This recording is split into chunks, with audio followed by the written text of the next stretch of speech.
We have two collision detections modes basically, and that's what makes it different.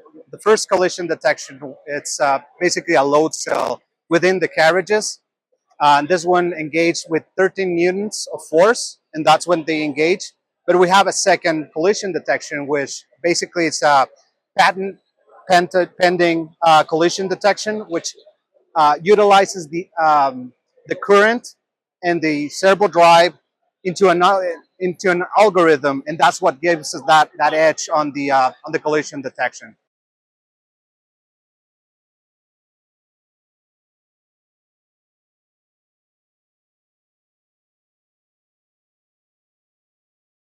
The UR cap that we have right now, it's very intuitive. It's very user friendly, and we actually provide all the necessary plug-in I/O components for UR.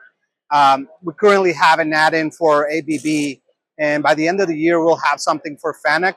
But we can work with you, with the customer, to build what they need for any kind of robot they want to put in.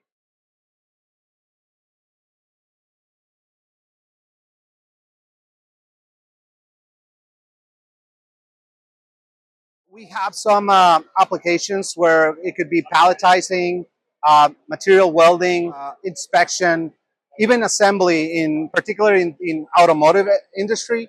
So just to explain a little bit more on the application, you may have several motors, several cobots lined together to work in an application. With the 7-axis, you can remove some of those motors, just have one, have a 10 meters of stroke or 30 feet of stroke, having one single unit doing all the work that probably 4 or 5 cobots will do. And that's basically it will give you a better ROI for your investment in the long run.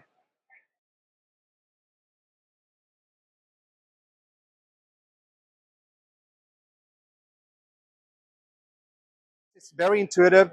It's basically lips within the the drive of the motor. So with any motor, you can just do the free drive and just adjust the position, put waypoints, and it will work as you want. There's also in the same software, you can put jog buttons, or you can basically just put distances on it, and it will operate very easily. And as far as accuracy, the 7-axis has plus or minus 25 microns per meter of stroke on accuracy.